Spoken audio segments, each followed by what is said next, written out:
2D and 236H got buffs to make it more consistent to combo into each other, and the Fireball gives you more time to convert into combos, also letting you combo into the Succubus super easier.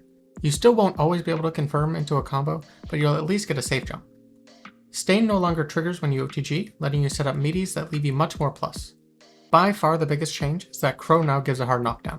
Starting off, it lets you convert as an anti-air into nice combos and knockdowns.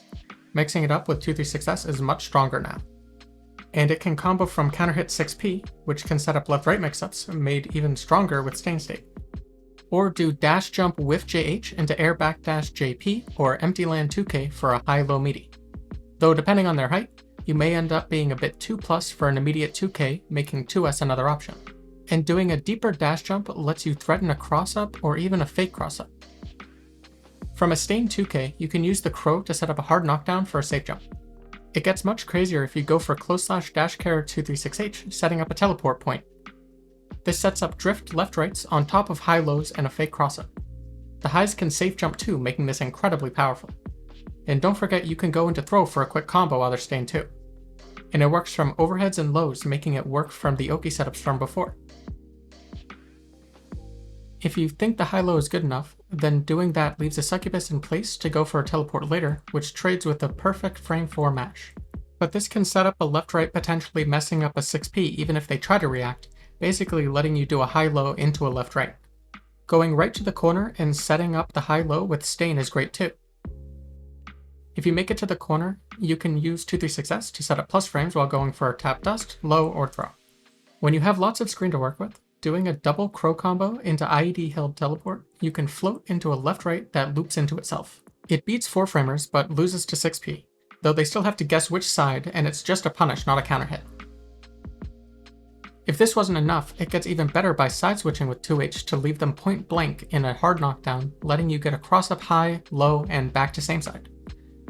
Since the major factor was how much corner carry it does to force wall break, side switching is huge. This makes it so a single Stain 2K can force them into looping high-low cross-ups with no hope of a wall break saving them, and each blocked mix leaves them blocking Stain pop too. And if the delay air dash back versus less delay air dash back for a left-right wasn't good enough, doing jump into teleport then drift sets up another easy left-right. It safe jumps too, so definitely good to know. To be even more ambiguous, dash into neutral jump can end up on either side depending on how long you dash. A different setup is ending with close/dash Crow, then immediate super jump.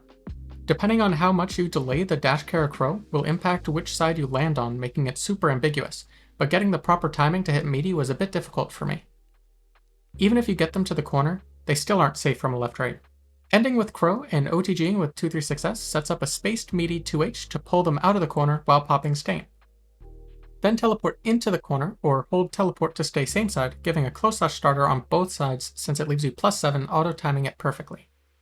If you choose to go cross-up, close/2S2H into Crow can get them stained again to bring them mid-screen for more looping mix-ups. But since you'll have built a lot of meter at this point, you can always cash out into super for a corner-to-corner wall break. You can loop this by doing 5K and manually dashing rather than dash cancelling, but getting the spacing and timing is a bit tight. If you go same side, it's really simple to loop it. Their only hope of escaping is to take the hit and hoping you went same side to wall splat quickly. If you go cross up, then they won't splat. From a Stained far slash, dash up 5K 6H Crow gives the dash jump high-low setup, but it also lets you go for a charged 236S into left-right based on how late you teleport. Or for a safe jump, do Crow with 236H, then IED-JH. And if you just want the wall break, Crow into far slash, then 214S can splat from mid-screen. When there's a Succubus on screen, far slash into Crow for hard knockdown lets you safe jump from 236H into teleport.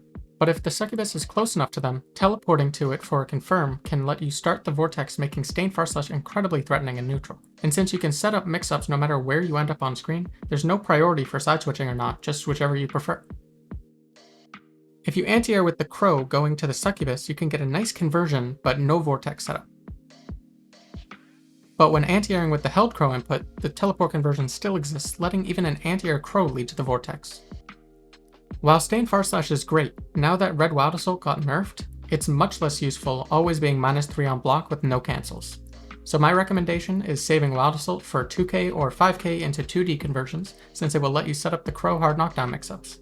This makes defensive mashes with 2K really strong, easily setting up a 3-way mix that can lead into another 3-way mix or left-right with a close slash starter.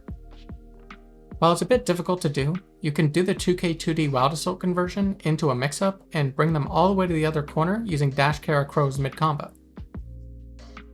But even a round start Dash 2K immediately sets up a mix-up, building a ton of meter in the process.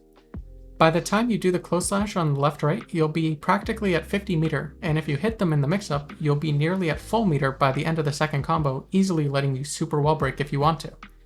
This even works after 5K 236H, ideally from a Dash Kara to stay close enough for an easy conversion. Being able to set up the stained mix-ups is great, but don't forget that even from a 2K 2D, you can still do left-rights meterlessly with a slight delay fully charged 236S. And if that hits, you get another left-right from the close slash, which then leads easily into crow combos due to the succubus placement. But near the corner, it gets much easier, especially if you go same side. Before ending with a series of ways to combo into the Vortex using RC, I want to show off that the double overhead of JHJD comboing into 6H Crow now gives a good enough knockdown to either do a fully charged fireball into teleport, or dash jump into a high-low. Of course you can do the OTG 236S too if you reach the corner, but generally you just wall break if you're that close. Alright, with RC, 2K 2D 236H, Fast RC Crow sets up the 2H into Crow knockdown. Using the full slowdown of RC lets the succubus reach the full height, setting up the 4-way mix-up from teleport. Being able to turn a 2K starter into a high-low left-right on top of a fake cross-up and a throw combo due to stay and stay is amazing. Speaking of throw, RC into close slash Crow lets you go for the 2H Crow knockdown. If they were stained, then you can do a similar route to the 2K starter and set up the 4-way. An extra thing from doing the knockdown so soon after the 236H is that if the first mix-up is successful, you can quickly knock down again into another 4-way. From 5K Dash Kara 236H, delay PRC into Crow lets you get a more damaging route into the 4-way. For Tap Dust, Fast RC close slash 2H Crow easily leads into the other routes from before since it keeps them so high up. Since it keeps them so high up, you can even dash right under them if you want to stay mid-screen. If you really want the 4-way, then going right into 2H then 236H lets you knock them down with Crow right onto the succubus. Tap Dust Fast RC 2H is also too strong on block and sets up your RPS of throw versus frame trap. And if they get hit by the frame trap, it lets you go for the high-low on Oki. 214H is a bit hard to convert from, but close slash 2H into Crow can work if timed well. While not a direct nerf, the nerf to Super PRC will leave Testament more vulnerable on defense overall. But the hard knockdown on Crow makes Testament so much more threatening, I wanted to show off an example of how a game could realistically end up now that they have Vortexes. Thank you for watching.